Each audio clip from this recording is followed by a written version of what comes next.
phone or tablet, or online at gbnews.uk. Take us with you wherever you go. GB News Radio. You never have to miss a moment of the People's Channel.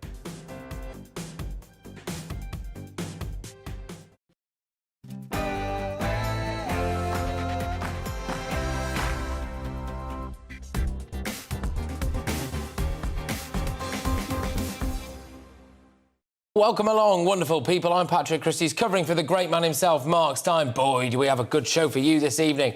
First up, Alan Mendoza, Executive Director of the Henry Jackson Society, will be here to discuss whether the PREVENT programme is disproportionately focused on right-wing extremism, which has hardly been the major source of terror attacks over the past few decades now, has it? Then we have our very own Charlie Peters here to take a look at the Equality Act 2010, which elevates progressive values into the de facto state religion. Should we bin it? Let's find out. And Sam Ashworth-Hayes is here to talk the sacred cow of British politics that is our beloved NHS. And last, but of course not least, the wonderful Cara Kennedy from the Spectator World will be here. She'll be discussing whether millennials should be sticking it to the baby boomers or whether they should be bowing down in reverence before our elders, cutting out their avocados and putting every penny aside so they can maybe, just maybe, get a shared ownership of a one-bed in Walthamstow by, say, I don't know, the middle of the century. Also, please send in your well wishes for Mark. We'll read them out, and we'll read out as many as we can. Stick around, all coming up after the news with Ray Addison.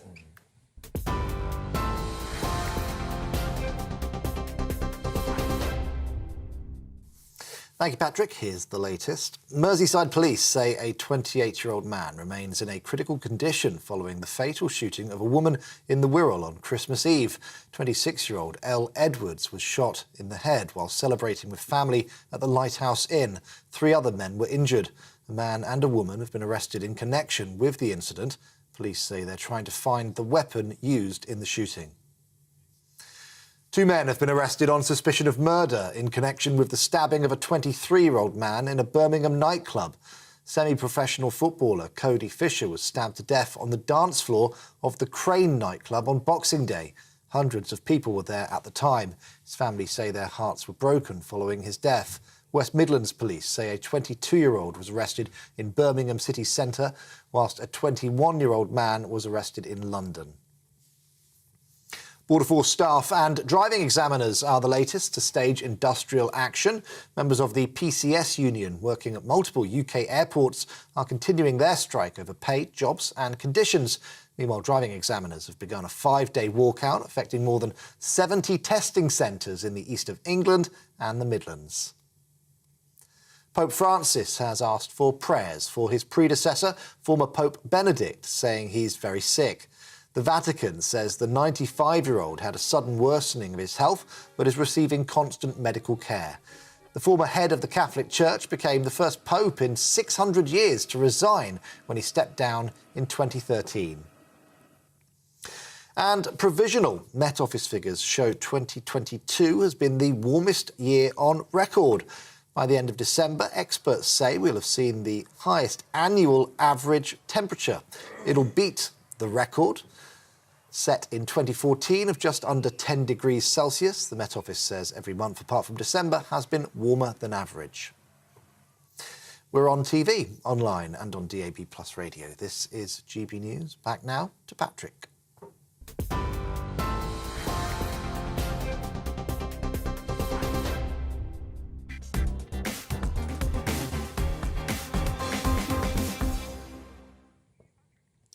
I wonder if some elements of the Muslim community in Britain are a protected group. For years, police forces and politicians tripped over themselves to not reveal the true extent of the grooming gang scandal because it didn't want to stoke racial tensions. Another way of looking at this is that it actually protected predominantly British Pakistani rape gangs from the public and, for a period of time, prosecution. People suffered as a result of that. I wonder whether or not this is happening all over again now with the PREVENT programme. PREVENT is a scheme designed to stop people becoming radicalised, but it's alleged that some groups who receive taxpayers' money are part of the PREVENT scheme and are actually promoting extremism. Shock horror. Well, Surely these groups should be named, shouldn't they? Surely the public and the press have a right to know who these groups are so they can investigate them further and stop vulnerable people from falling into their clutches.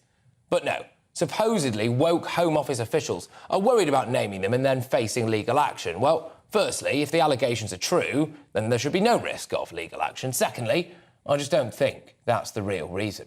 I think the real reason is that they don't want the inevitable fallout. They will be accused of racism and of demonising the Muslim community at large. There would be protests. It would kick right off. There will be claims that it's ignoring the rise of the far right and that white nationalism doesn't get the same kind of exposure. That's just nonsense. Everybody knows that far-right extremism is on the increase, and that gets reported all the time. But here are some numbers. The total number of Islamist terror attacks and deaths since 2005 in the UK: 13 attacks, 106 killed. The total number of far-right terror attacks and deaths since 2005 in the UK: 3 attacks, 3 killed. 35 times more people have been killed by Islamist attacks than far-right attacks in the UK since 2005.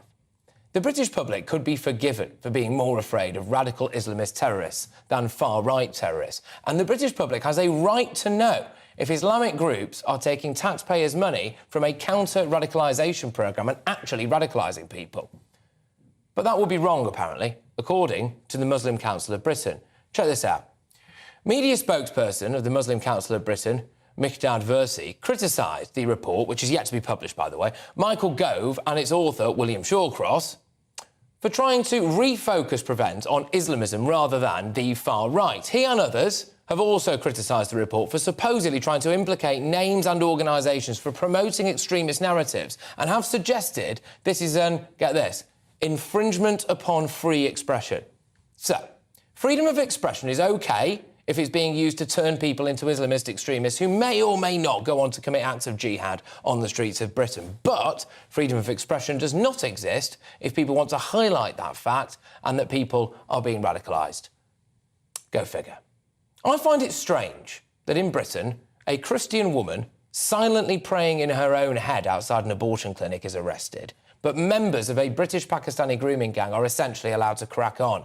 Karan Butt, the Borough Market terrorist who killed several people, was featured, apparently, in a Channel 4 documentary called Jihadi Next Door, during which he unfurled an ISIS flag in a park in London. He was allowed to go on and slaughter people. Radical hate preachers have been welcomed into mosques. Hordes of men can openly call for Jewish blood on the streets of Britain, call to rape their mothers, for goodness sake. If the independent report into Prevent reveals that some Islamist groups have been taking taxpayers' money and continuing to promote radical extremism, and if that gets covered up by the state, then I have to ask, why on earth are we tripping over ourselves to protect the very group of people who wish to actively destroy us? Alan Mendoza, Executive Director of the Henry Jackson Society, is here. He joins me now to talk about this very matter. Alan, I am massively, massively concerned that the truth will not out in this case. Well, it's rather worrying, isn't it, Patrick, that we've had this row today about whether and what's happening with the review. I mean, in my perspective, the review's been sitting on a shelf for some time. I gather it was finished last summer. It hasn't seen the light of day. We're not quite sure why it hasn't seen the light of day. Clearly, there's a row about its contents and what should and should not be published. And as you quite rightly pointed out, in the interest of not only freedom of expression, but I think in the interest of national security, we kind of need to know exactly the lie of the land and the state of affairs that exists with this very important document. So I'm hoping that the loggerheads that we've seen, different departments at will come to an end very soon, and we will see the full unredacted report out on the street so we can judge for ourselves what's in it. Why is it that certain elements of the quotes-unquote Muslim community in this country, certain elements, seem to be protected, whereas other groups aren't? Unnecessarily so, as far as I can see. If people are doing things wrong, like, radicalising people, why shouldn't that get out there? Why should there be a fear of a backlash to that? Well, there shouldn't be any fear of backlash to pointing out that people are radicalizing other people and that they're extremists within certain communities. There wouldn't be a backlash if we pointed out, as you said earlier, far-right extremists. No person from a similar community would go, oh, no, we can't talk about far-right extremists. The reality is that the longer that we hide the facts from people at home, the longer that, of course, terrorist attacks occur. You highlighted some statistics earlier. Another one that we, of course, know is that year on year, the number of failed terrorist attacks continues from radical Muslims to dwarf those of the far right, yet we still don't hear much about that. If we don't hear that, people are going to start wondering why we're not hearing that and whether there is indeed a conspiracy, if you like, to keep the truth from coming out. It does nobody any good not to tell the truth about these issues, because people can find out the truth themselves and then understandably are concerned about why that truth has not been revealed to them. I find it laughable that there is even a notion that if the British public at large found out the true extent of things like the grooming gang scandal or where extremism really lies in this country, that there would be some kind of monumental public physical uproar. We have had numerous terror attacks in this country, and we have not had massive, wide-scale, violent protests or demonstrations as a result. We've had vigils, we've had candles lit, we've had moments of silence. Why do you think the British public are being insulted like this? We can take the truth. Well, we can take the truth and we should be getting the truth. But there is a whole strata of thought, I think, within the civil service and beyond that doesn't want to tell the truth because it doesn't fit in with the politically correct version of the truth, which is that only X or Y can be bad people in this country and not Z in this regard. And we've all seen that across the board in many different areas in this sort of setup. This is just another example of us being told a version of truth that we're supposed to accept when the actual truth is very different. But it doesn't do anyone any good not to tell the truth, Patrick, as I'm sure you realise, because people can work out the facts for themselves, and that creates a much worse situation than if you've been open and honest about the situation in the first place and allowed people to deal with that in the reasoned way, as you said, that we normally deal with these things. I have got massive concerns about the rise of the far right, and I don't want to diminish that. I know I've focused here largely on Islamism, and I have focused largely on Islamist extremism, and I make no apology for that. However, I am concerned about the rise of the far right, and it is rising. But my other concern is that a supposed cover-up of the truth of Islamist extremism might actually lead to an increase in far-right activity. Well, that might very well be the case, because some people will go, look, the state is hiding information from you, only we can solve the answer. And by the way, the response then of any upsurge in the far right is for radical Muslims to also go, look, we told you they hated us, they do hate us. These people are coming for us, you've got to join us instead. So the problem of ignoring this is that you then have a symbiotic relationship between the far right and radical Islam that then feeds off each other to continue to recruit to their causes. In reality, what we should be doing is supporting moderates everywhere, cutting off the extremists from the oxygen of publicity, but that requires us to be serious about where that extremism is coming from, whether it is from radical Islam or indeed the far right. When it comes to Prevent as a body, as a thing, there have been criticisms of it being overzealous, both in terms of dealing with people who are suspected of being far right, and at one point that, as far as I'm aware, did involve a child who expressed support for UKIP. And there's also criticism of people being roped in who, frankly, have got nothing to do with the radical Islamist community, who maybe misspoke during a school production or something. I think one time the word arms was taken out of context when they were talking about what was around at their family home. And actually, is Prevent a little bit overzealous? We're hearing that 6,000 people a year are reported to them. Is that an exaggeration of the reality of extremism in this country, do you think? Well, look, I think the reality of having this independent review is to discover exactly what is going wrong with Prevent. That's the whole point. I think we all know those cases which you've just pointed out, they appear on the surface at least to be completely ridiculous. At the same time, as we also know, people who went on to commit terrorist attacks refer to it and did nothing to stop those people ultimately. So clearly there are failings at all levels of Prevent, which we have to get to grips with. And that's why this report is so important for us to receive, because it's a careful and considered study. And in the interest, like I said earlier, of national security, we need to have this information before us so that we can judge accordingly how best to reform this programme to make everyone in this country a bit safer. Yeah, and that exposure cannot be held back because of the risk of potentially offending some people who might react in a rather volatile fashion to it. I would suspect if they did react, hypothetically of course, in a rather volatile fashion to this, that might explain exactly why they are in the interest of Prevent. Can I just ask you a question now? Obviously you are heavily involved with the Henry Jackson Society, and I understand that the author of this particular independent report into Prevent was also a former member of the Henry Jackson Society. Have you spoken to William Shawcross at all? Is he a bit miffed about this whole situation? Well, you are correct that he is a former trustee of the Henry Jackson Society, but it was a long time ago, and we certainly have not discussed the content of this review. It wouldn't be right for us to have done so, and if there's one thing William Shawcross says, it's always absolutely correct when it comes to these forms of issues. So I'm afraid I can't give you any secrets about what's actually in it. That's why I'm waiting to see what's in it myself.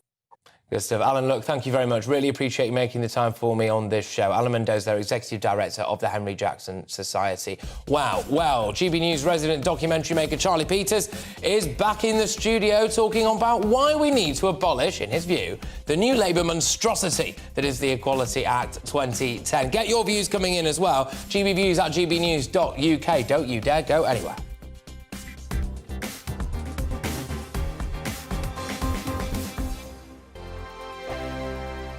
Monday to Thursday, 9 p.m. till 11 p.m. Join me, Dan Wootton. I'll bring you the sharpest takes and hottest debates. Do you not believe in prison? I don't believe in prisons. I'm completely stunned. I guarantee you there'll be no spin, no bias, no censorship. I actually was personally quite offended by it. And no reason to go to bed. So I guess they've always been quite woke. That's Dan Wootton tonight on TV, radio and online. Monday to Thursday from 9 p.m. till 11 p.m. on GB News. The People's Channel, Britain's news channel. Every morning from 6 o'clock, we'll wake you up with GB News Breakfast with all the stories you didn't know from the night before. So whether it's serious news, entertainment or your own views from all over our great nation, we're here to kick off your day with a smile. The national media should be reflecting and reporting what's happening here. You will notice the northwestern accents. Whether you're with us on TV, radio or online, every morning, it's breakfast from 6 a.m. Hope you can join us. Join me every Sunday at 6 p.m. for Gloria Meets. In exclusive interviews, I'll be finding out who our politicians really are and what they really think. It's something that you would never want anyone to suffer. I didn't know what channels there were. I didn't think I'd be believed. I must have weighed about 7 stone and I'm 5'8". My instincts was to sort of cover this up. I mean, clearly that was a mistake. Join me every Sunday at 6 p.m. on GB News, the People's Channel, Britain's news channel. Hello there, it's Eamon Holmes here from Breakfast on GB News. We're not just on your television and your screens, you know. We're on DAB plus digital radio, so you can listen to your favourite shows on the move. If you've not yet listened to GB News Radio, it's very simple. We're on your radio player and tune-in apps, on your smart speaker, phone or tablet, or online at gbnews.uk. Take us with you wherever you go. GB News Radio. You never have to miss a moment of the People's Channel. My name's Tom Harwood and join me 9:30 a.m. every weekday for The Briefing, your one-stop shop for everything you need to know about what's going on in politics today. I wonder if this is a deal that might need to be like the biscuits in this factory, twice baked. Is there not an opportunity here to win out against the extremes? Tom Harwood, GB News. What are you going to do about it? Things should have been done differently, and they certainly are being done differently. Don't miss it. The Briefing with me, Tom Harwood, 9:30 Monday to Friday on GB News. Hello, I'm Simon Evans. Join me on GB News for Headliners at 11 p.m, where I'll be joined by two of the country's top comedians as we take a look at tomorrow's newspapers tonight. If it's a big story, we'll be covering it, I guarantee, but we'll also have some fun along the way. That's GB News Headliners at 11 p.m. We won't put you to sleep, unlike some of the other paper review shows out there. So join us, 11 p.m, 7 nights a week.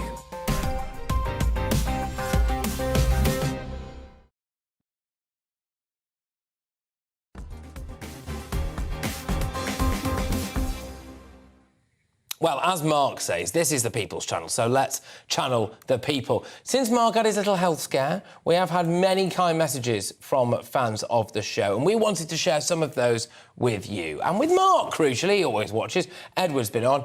You have many talented presenters in the evenings, but Mark Steyn's show was the one I tried not to miss. Get well soon. Michelle says, get better and come back soon. You are more entertaining than Piers Morgan, and at least you have integrity, which is something he does not. Piers, of course, is not here to defend himself.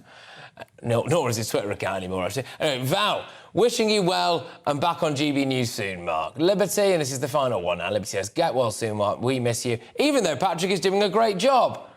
Thanks, Mum. OK, right, now, in a world of pregnant men, knee-taking millionaire footballers and gardening his racist op-eds in The Guardian, writing the jokes and owning the libs has never been easier for right-of-centre journalists, comics and critics. But what effect does it actually have? In the areas that matter, the progressive agenda wins again and again and again. Left-wing indoctrination continues unabated in schools. Institutions set up to preserve our heritage are committed to dismantling it. The Royal Air Force doesn't want to recruit white men. Private companies are held hostage to HR departments intent on ideological social engineering. And don't even get me started on the civil service or the police farce.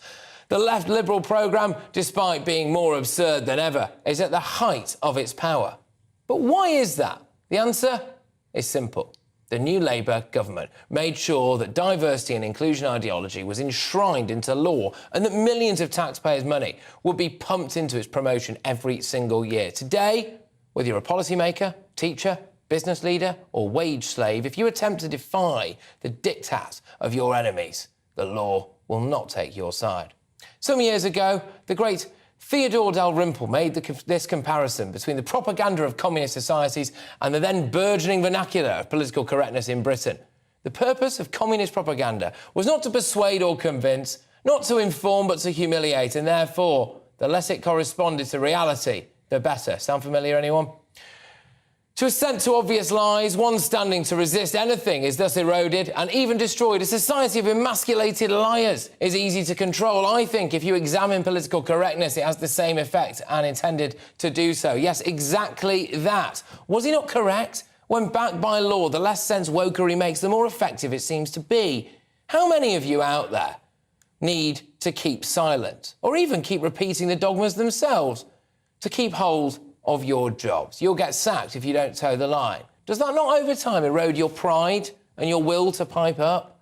One particularly egregious piece of legislation is the Equality Act 2010. I mean, it's barely legislation, actually. It's a surrender document. It keeps progressives as the ascendant class, regardless of who wins the debate on any particular issue. Well, our very own Charlie Peters took it to absolute pieces in a great article in The Critic this morning, and I'm very pleased to say that Charlie joins me now. Charlie, what's the crack? Well, here's the thing. I mean, on this channel and many other excellent anti-progressive, anti-woke areas of our broadcasting and journalism, people often, have a go at these woke ideologies and extreme progressive politics. And it's very easy to do so because they come up with nonsense all the time. And as you said in your monologue, the police farce and the RAF saying that you can't hire white men. But we never spend enough time, at least I think, really diving into why these things exist. Why do people make these arguments? Why do they get away with it? And what's the cause of these issues?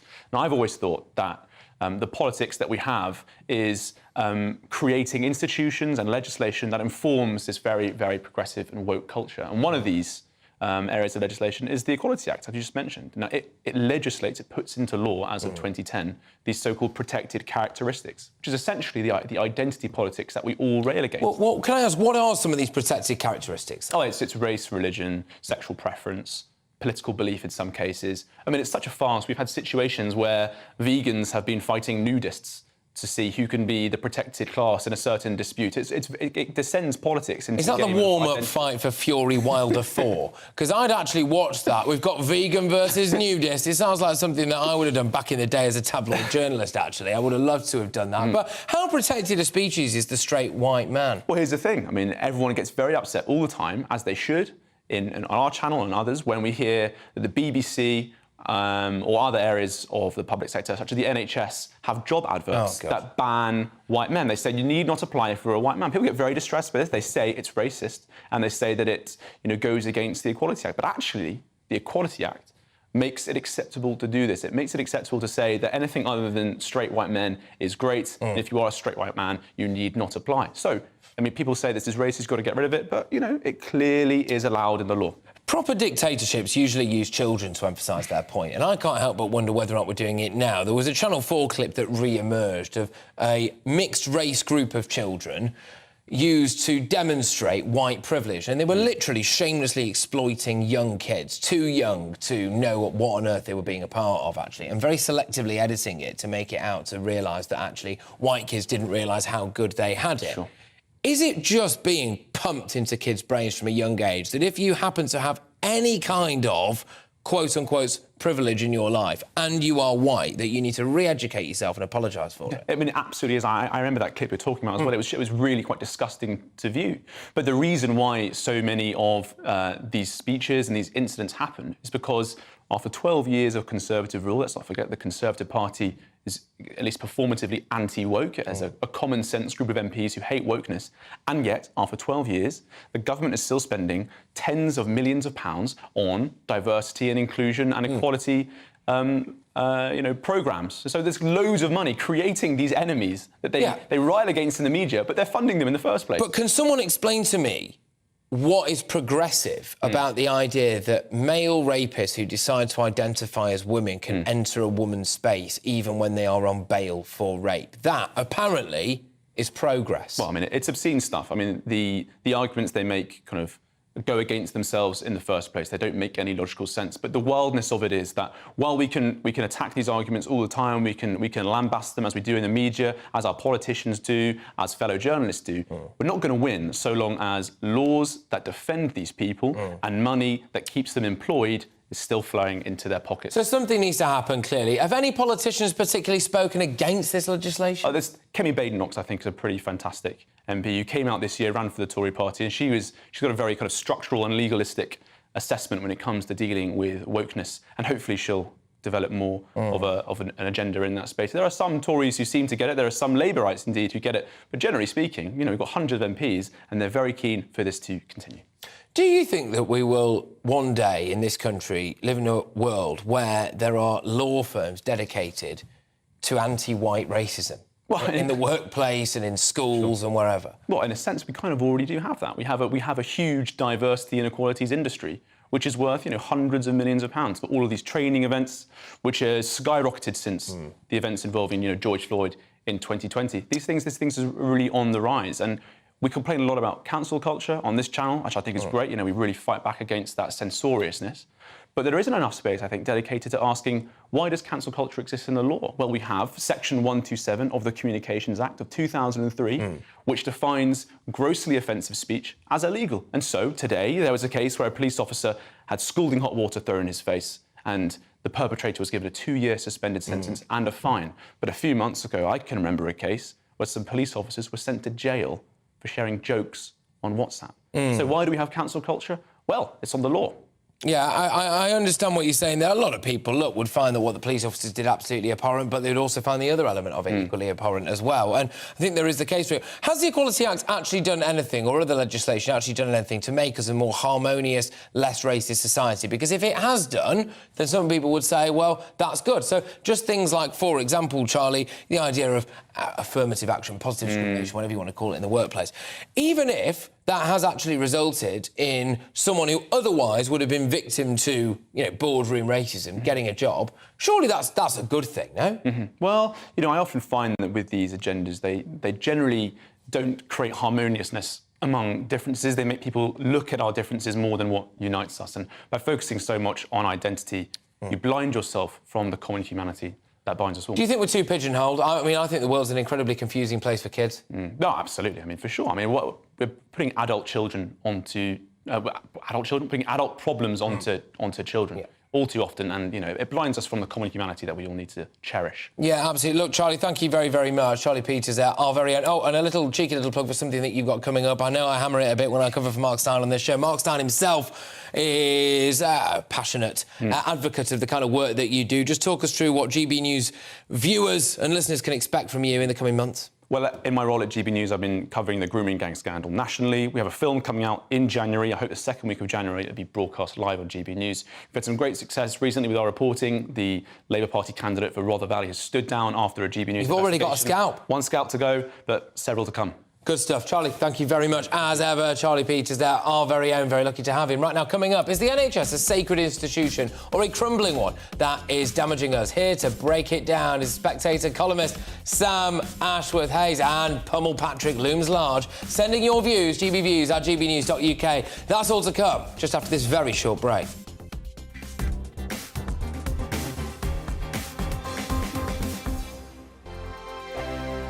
We are GB News, and we'd like to say thank you to each and every one of you for bringing us your conversations, for helping our great nation find its voice. We are here for you on radio, television, and online, across England, Scotland, Wales, and Northern Ireland. It's not the BBC, you actually get your facts right. We are proud to be GB News, the People's Channel, Britain's news channel.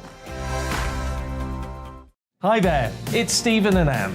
At breakfast from 6 a.m, you'll always be caught up with everything you need to know, the latest headlines, opinions and debates. We'll bring you the good news and the bad, but most of all, we're here for you. Remember, send in your views and let us know what you would like us to talk about. That's because we're your news channel. And every morning at 6 a.m, it's breakfast on GB News. Monday to Thursday on GB News, it's Bev Turner Today from 10 a.m. We're going to be here for you, our GB News family, to keep you up to date, but also make you smile. There's a guy who went from puberty to adultery. And I can't wait to bring a few of my own opinions. I have no time for cultural totalitarianism. We'll engage in passionate, but always polite debate, with your thoughts and opinions at the centre of it all. Only on GB News, the People's Channel, Britain's news channel. Join me, Nana Akue, Saturday and Sunday afternoons on GB News. Expect fiery debate and passionate discussion as me and my panel tackle some of the biggest topics hitting the headlines. It's a place for everyone's opinion. No one gets cancelled, but no one gets an easy ride. Oh, she's on it today! Be ready for conversations that are fierce, frank, and of course, fun. Every Saturday and Sunday afternoon from 4 p.m. on GB News, the People's Channel. Join my show Farage, 7 p.m. till 8 p.m. Monday through Thursday, and there you will get opinion, analysis, debate, and I'll cover stories that nobody else dares to touch. You've been cancelled. Join the club. Oh my goodness me! And then for the last 15 minutes, talking pints. We're over a drink. We have a civilised conversation with someone. We very often disagree, but we do it in a grown-up way. Come and join me on Farage. We are GB News, the People's Channel. And right across the United Kingdom. You can find us on Sky Channel 512. Virgin Media Channel 604. Freesat Channel 216. Freeview Channel 236. And YouView Channel 236. You can also take us with you on DAB Plus Radio. With the GB News app and at the website gbnews.uk. We're absolutely everywhere. Come join us on GB News, the People's Channel, Britain's news channel.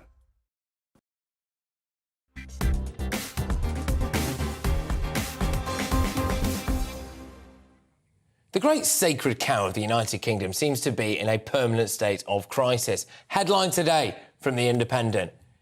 NHS won't cope. 40% of junior doctors plan to quit, survey reveals. From November 2021, headline from The Guardian. NHS in crisis mode as hospitals told to discharge patients where possible. Another headline from The Guardian, December 2020. NHS hospitals running out of beds as COVID cases continue to surge. From 2019, without the excuse of COVID, headline from The Guardian again. NHS winter crisis fears grow after thousands of EU staff quit. Seems to be a bit of a running theme here, doesn't there? Pandemic or no pandemic, the money-guzzling bureaucratic beast seems to be suffering from one form of crisis or another. Many say that we should continue shoveling millions, if not billions, onto it. As my next guest calls it, anyway, the ever-burning furnace of the NHS budget. But that furnace burnt through £199 billion in the year from 2021 to 2022. Perhaps, just maybe, it's time to admit that the sacred cow is in fact a fatted calf in dire need of a gastric band. I'm joined now by Spectator columnist Sam Ashworth-Hayes, who feels that he can save the NHS. Sam, take it away. I mean, that's a large claim. I can certainly point to some suggestions for making it better, but I do fear it might be beyond saving. But the real core of this, when you get down to it, is that when you look at what the NHS spends and then you look at what we get out of it, there's this huge disconnect. We spend, I think, per person a little bit less than sort of other rich countries, but what we get in terms of health outcomes is much less. So there is a fundamental problem with the NHS of resource allocation, in which it's doing things enormously inefficiently. And the way that we fix this, or the government thinks we fix this, is to just throw more money at it and never try and address the underlying problems, because, as you say, it's a sacred cow of British politics. Well, how do we actually do that? Because reducing the budget sounds unpalatable, doesn't it, to a lot of people? The solution just seems to be more money, more money, more money, pay rises, pay rises, pay rises. Whereas as far as I can see, people who actually work in the NHS just don't really want to be in the NHS. They'd quite like to go abroad and earn more money. It's almost like their main priority is making money and not saving lives, Sam. I mean, I have absolutely no issue with people trying to get paid for as much of their skills as possible. It's certainly what I do in my job. But I think there are, as you say, real efficiency problems with the NHS, and a lot of this comes down to the way it's organised. It's a government bureaucracy, effectively, where these targets are set and the budgets are allocated, and there's no real market pressure anywhere to perform well, to keep costs down, to actually manage the system in an efficient way. And this leads to all of these really weird and strange distortions. So, we lag behind the rest of the developed world in healthcare equipment for work at things like CT scanners, X-ray machines. But we don't just lag behind the developed world. We lag behind countries which are poorer than we are. It's not that we don't have the money, it's that we're spending it badly because the Treasury has this weird obsession with cutting the capital budget to move it to current consumption. But why, Sam, why are these people's names never in the press? This is what I don't understand. We have whoever our health secretary is at any given moment, their names are splashed all over the press. The shadow health minister, they'll be all over the press. We've got nurses on picket lines, paramedics on picket lines. They're always in the press. Why don't we ever find out who the living heck is wasting our cash? So obviously we get to hear about the head of NHS England a bit, but as you say, we don't hear much about the people who are actually doing this and spending the money at the sort of local hospital level. And part of the problem is when you actually look at what can the government do to address the NHS, how can it actually get it to do this or that, there's not actually that much in the way of levers it can easily pull. Half of what it basically would have to do is to find legislation to allow it to make changes. The actual sort of policy instruments it has on hand day to day are surprisingly limited, and they're really quite constrained by all of these arcane pieces of paperwork like the NHS Constitution. Many of which seem to be set up for the interests of the health service and its self-preservation, rather than for the interests of the people it's supposedly serving, which is you and me. Well, I mean, I interviewed a chap earlier on today after the news broke that 4 in 10 junior doctors are apparently wanting to leave. Their starting salary is a cool 29 grand. They can work their way up to 58 grand or so. Obviously, if you do private work on top of that or become a specialist, then it does get even higher. They say that's not enough. They'd rather train in this country at universities, rack up a load of student debt at the taxpayers' expense, and then go and just work in Australia, really. That seems to be the gist, doesn't it? And I can't help but wonder whether or not our NHS is being taken for a ride, dare I say it, by some of the people who work in it for a bit. I mean, part of the problem here, I think, is that the NHS is a miserable experience to work within. Because those junior doctors, as you say, could be earning more elsewhere, but also they're going to be doing a load of grunt work that they don't need to do. So you go and you talk to these doctors and you say, well, what are you doing with your days? How do you actually spend it? And they'll tell you, I spend X amount of hours waiting for the IT system to work. I spend this much time making phone calls to other wards and then walking down there because the phone system doesn't work. I spend this much time chasing blood tests. But Sam, that's not the government's fault, is it? That's the fault of the people who the government entrusts to run the NHS. Why aren't these people, being harangued by the staff who work for them? Why is it Steve Barclay, bless him? Well, exactly. I mean, this is exactly what I'm saying. There's sort of no accountability within the NHS structure itself. So when it fails, all of the attention goes to the politicians who actually don't have that many levers to improve the efficiency within the system. And this is why I've written this piece, basically setting out the point that because there is no market discipline, because it's a sort of government bureaucracy with all of the incentives that these bureaucracies have to preserve themselves and to avoid ever sort of being held to account, you've ended up in a situation where money just gets shoveled onto the fire. Things don't improve, services don't improve. We sort of have very bad outcomes by a number of standards relative to how much we're spending. And at the same time, no one can really find a way of getting away from that, because the moment you say, well, let's look at how they do it in Holland, let's look at how they do it in France, Switzerland, where private spending does make up a bigger chunk of healthcare, people turn around and come up with these ridiculous scare stories about how you want to be America. Something like £199 billion being pumped into anything, and then the end result of that money being spent is woeful. In any other line of work or any other industry, would you not launch a money laundering investigation? I don't think they're money laundering. I think they're just very bad at spending it because it's just run by these sort of slightly arcane bureaucracies which just have no discipline to keep costs down. Take this figure, for instance. The NHS is the largest employer in Europe, and something like 2% of the British population are working for it. So it's 1 in every 50 people you meet will have a job somehow connected to the NHS. It's mobilising a huge amount of resources. It's spending a huge amount of resources. But there's no price system saying this is what people value right now. There's no market demand. What you have these weird government targets. And so you just have this complete inefficiency where resources are diverted towards things which look good on the front line, like spending on more doctors and nurses, rather than spending on the staff that support But it's a them. cult, Sam. It's a cult, right? It's a cult, OK? Because when you have NHS staff who are at ground level, like the junior doctor I spoke to earlier today, or nurses, or ambulance workers, and you ask them a pretty straightforward question, which is, what amount of money are you on? And let's say they normally give me a response of between 25 and 35 grand. And I say to them, right, even if you worked your way up the pay scale and you got yourself to 50 grand, how do you feel about the chap who is director of lived experience, who's on £150,000? Is his job or her job worth 3 times more than yours? You're the one saving lives. And they always say the same thing. Oh, well, I couldn't possibly comment on. Everyone has a different amount of worth. That's a cult, isn't it? It's like they're being brainwashed. They can't eat their own. Yeah. Well, I mean, this is completely correct because the UK, people say the Church of England is our national church. It isn't. It's the NHS. The NHS is the most sacred object in British politics. You can't lay a finger on it. You can't change it. You can't alter it.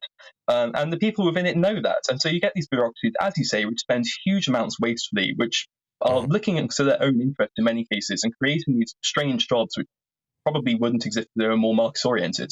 And you can't actually say any of this because you come out and you say, well, this is probably not the best way of spending the money. And people turn around and say, well, it's our NHS, it's the world's best health service. And the fact is it just isn't. It's actually pretty subpar. Yeah, absolutely. Sam, thank you very much. That is Spectator columnist Sam Ashworth-Hayes, who feels, well, that the NHS might be a bit tricky to save, actually. Coming up, are baby boomers to blame? Or do elders deserve some respect? I'm going to nail my colours to the mast straight away. I think our elders deserve some respect, but it's an interesting discussion because Cara Kennedy, columnist for Spectator World, is here to pick this apart with me, and it's almost time to give me a right good pummelling. And you won't want to miss that, will you? I will see you after the break.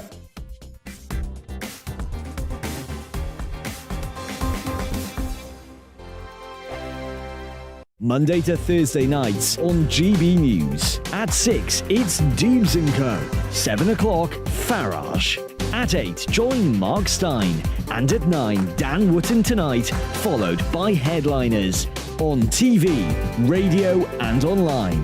This is GB News. Here on GB News Live, we'll be keeping you in the picture, finding out what's happening across the country and finding out why it matters to you. We'll have the facts fast with our team of reporters and specialist correspondents. Wherever it's happening, we'll be there from 12 noon on TV, radio and online. GB News, the People's Channel, Britain's news channel. Hello, I'm Michelle Dewberry and you can join me every weekday 6 till 7 on Dubes & Kerr. Me and my panel will get stuck right into the day's events and I can tell you, in fact, I can warn you, expect some robust debates, some strong opinions and perspectives from both sides of the fence. It's about you at home as well. I love to read out all of your comments, or at least as many as I can. So join me, Michelle Dewberry, Monday to Friday, 6 till 7 on Dubes & Kerr. We are GB News, the People's Channel. Why not take us home with you by visiting the GB News shop at gbnews.store. You'll find all the official merchandise, a really good present actually for yourself, your friends or your family. We ship across the UK mainland at no extra cost. GB News, the People's Channel.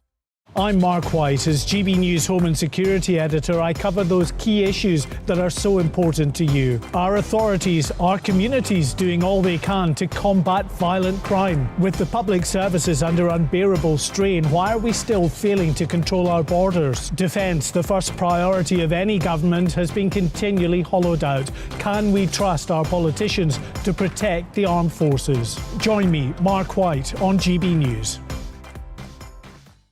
We are GB News, right across the nation. You can get us on television, on radio, on digital. We're absolutely everywhere. Amazing. You see, amazing. You remind me of me in the European Parliament. But here's the most important bit. We are not part of the mainstream establishment. We think and speak just like you do. We are the People's Channel. Magnificent. That's really, really thoughtful. Come and join us on GB News, the People's News Channel.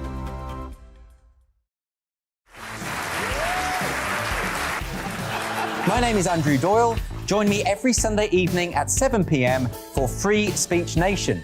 This is a show where we address current affairs and news stories of the week with the help of two wonderful comedian panellists. I brought in comics because I want to give it a lighter edge, and also they work for less.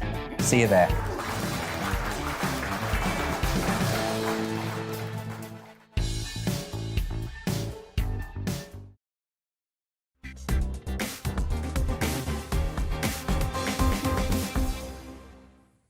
John Humphreys, the recent long-time host of Radio 4's Today programme, bemoaned the fact that young'uns these days no longer respect their elders in the Telegraph over the weekend. I think he may have a point. Most healthy societies tend to look to the oldies for some wisdom. But Cara Kennedy from the Spectator world, and I suspect a lot of other millennials and Zoomers, I don't even know what this means, by the way, people, if that helps you out, had a few issues with what Mr Humphreys had to say. What exactly do the old have to teach the young about the world today, after all? How much blame do they have for the fact that it's no longer possible to raise a family on one wage, or that they let house prices rise so much higher than wages, that a whole generation is now priced out of the housing market, that they sit on triple-locked pensions while the tax burden on the working age is at an all-time high? What exactly are the long-term consequences of this short-sightedness for the country? Well, Cara joins me right now. Thank you very much, Cara. Can I just say, somebody else wrote that little bit of the auto cue, all right?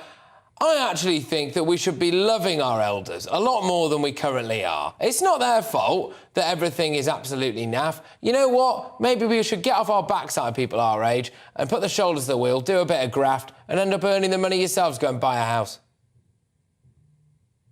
Hi, Patrick. Hello. I should start off by saying that, of course, we want to have a baseline level of respect for everybody. That wasn't my issue with the piece. Of course, we should respect our elders. What I am sick of is the narrative that my generation is spoiled, self-entitled brats for having anything to say about the fact that this country has nothing to offer us anymore. I mean, it's become clear that anybody under the age of 40 is seen as totally disposable and unneeded. The government has made that absolutely clear, that they can get along without our vote. Well, I mean, good luck to them. OK, do you honestly feel that this country has absolutely nothing to offer anymore? I mean, you're on the telly now. No, I think it's totally true. I mean, the age-old saying, if you're not a liberal when you're young, you have no heart. If you're not a conservative when old, then you have no brain. That simply isn't true anymore.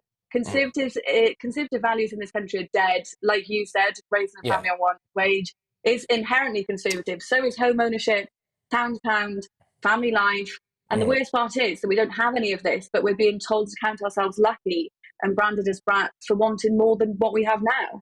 Do you think there is any truth to the fact that, you know, if I went outside of this studio right now, I'm probably within 5 feet of a rooftop bar where there'll be someone who is up to their eyeballs in student debt, drinking their weight in porn star martinis and smearing avocado on toast or something like that? Is there any legitimacy to the idea that young people just aren't as thrifty as the older generation were?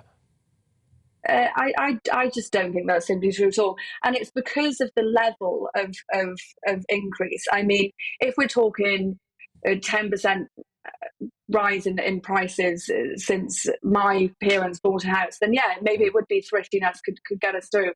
But it is just untenable, the fact that anybody in a decent wage in this country, I mean, can I just say, when it comes down to it, we get paid less, we pay more tax, we work a longer portion of our life. That's if we can ever retire. And for what? I mean, we'll never own a home. We'll never have a family because nobody wants to have a baby living in a mouldy house with criminal childcare costs. We're presented as selfish hedonists that spend all their money on Netflix and avocado on toast. But in reality, we're in a chokehold of our government's own doing by lack of planning reform, essentially. I don't think people are asking for much. I mean, I'd go as far in saying that housing should be a right. OK, now that's interesting. But when it comes to housing, in a lot of cultures, the elderly will move in with the younger generation, and that younger generation will look after the elderly in their old age, both securing good traditional family values and, crucially, home ownership. But we don't really want to do that, a lot of people in this country, do we? And I think maybe that's a bit wrong. Well, we're meant to do it. I mean, you find me a house big enough to put 2 generations in. The old person's house, probably. Really affordable. Move into the older person's house. Wait for them to grow old in that house, move in with them, and then bingo, you've got a house and family. Okay, I think that's called maybe taking advantage. I don't know. But no, you're right. There is resentment growing between my generation and particularly boomers. But it all stems down to housing. I mean, people my age are paying 60% or more of their wages every month on one room. That is not something that can be quick fixed by being a bit more thrifty. That's for what it's worth. That's not a house; it's a room. Yeah. Look, for what it's worth, I mean, I'm being a little bit provocative here. I do agree with a lot of what you have to say, because I think one of the big concerns for me anyway is that we've stopped dangling the carrot for people, right? You've got to give them something, at least show them something that they think they can aspire to and then obtain one day. And I am concerned that at the minute, for a lot of younger people, they just think that so much is completely unobtainable. And therefore, maybe they either get incredibly resentful or, even worse, they stop trying. And that's my real concern, that there will be a generation of people who come through who just don't bother to try to kick on in life because they think it's impossible. And that, young or old, people have to acknowledge that is bad. No, you're completely right. I mean, what's the point if you're in this bleak, horrendous place right now where you think, well, what's the point in anything? And you always hear the rebuttal of, oh, well, just move outside of London. It's better in the north. It's better in Wales. It's better in Scotland. I'm currently in the South Wales Valleys where I'm from, and everybody I know is paying a fortune for everything, and inflation isn't rising.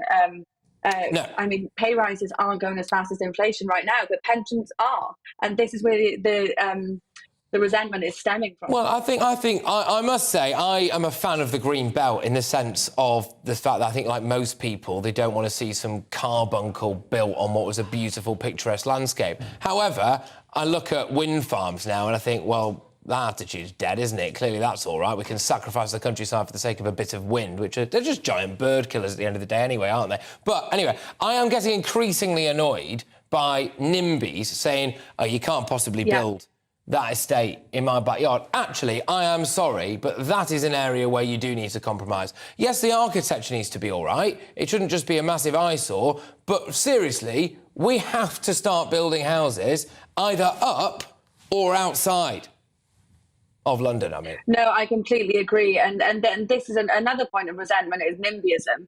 And it's because the boomer generation especially bought loads of houses all over the country. And then as soon as there's a planning application for a block of flats, they say, oh, well, I actually quite like my view of Waitrose over there, so I'm going to object to it. And then they complain about the fact that they might not be making enough money from pensions and stuff like that, and it's because none of us can afford a house. Because just very quickly, do the people who survived the war not deserve a little bit of leeway? Of course they do. I don't think that's the point. I think the point is the fact that we shouldn't be down on our knees begging for giving props to everybody when we're in a crappy situation ourselves. Fair enough. All right, Cara, thank you very much. As ever, great to actually meet you and indeed have you on the show as I cover for Mark Steyn, who is on The Men. Cara there from Spectator World. Right, it's a bit like Stump the Steyn, but alas, I'm not Steyn, I am Patrick. I know, yeah, you and me both. And I'm going to let you pummel me.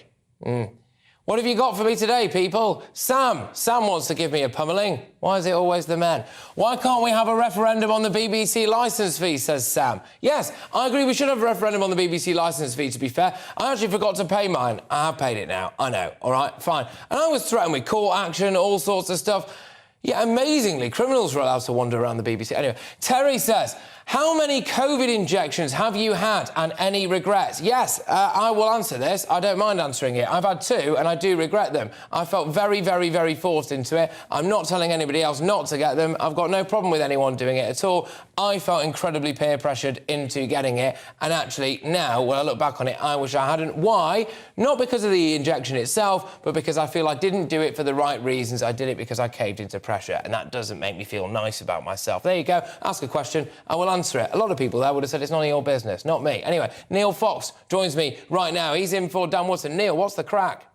Hey, Patrick, very nice to be on here. Looking after Dan's show, so of course we'll have to get to the important issues like who is this week's Greatest Britain and who's this week's Union Jackass. We'll be doing that, of course.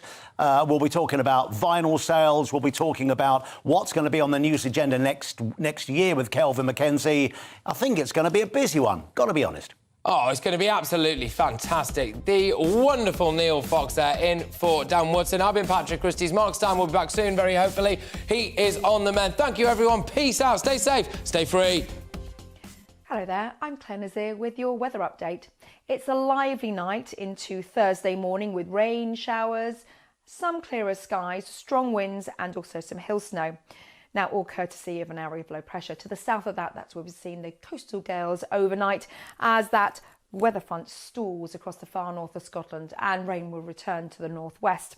So overnight, a lot of wet weather around. A batch of showers will merge to form a longer spell of wet weather across northern England, Wales, the West Country pushing ever eastwards as more rain returns to the central belt, western parts of Scotland and Northern Ireland through the early hours of the morning.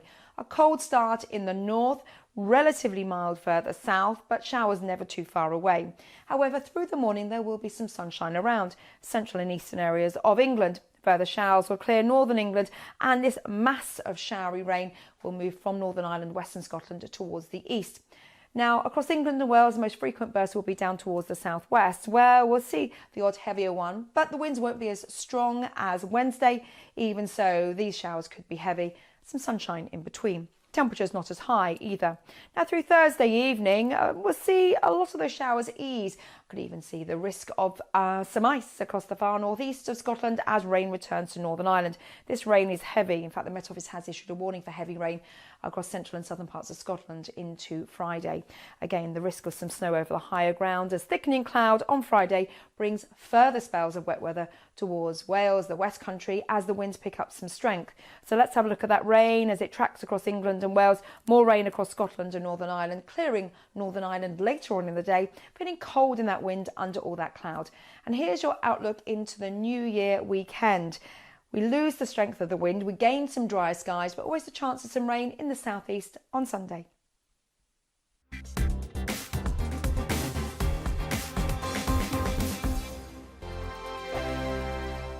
I'm Mark Dolan. Join me at 11 on GB News for Headliners, in which I'll be joined by 2 of the UK's top comedians discussing tomorrow's papers. If it's an important story, we'll cover it, but we'll have some fun along the way. Headliners, the late night paper review that won't send you to sleep like the others will. 7 nights a week at 11 p.m. on GB News.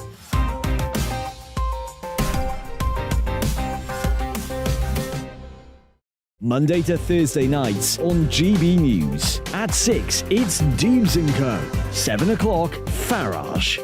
At 8, join Mark Steyn. And at 9, Dan Wootton Tonight, followed by Headliners. On TV, radio and online.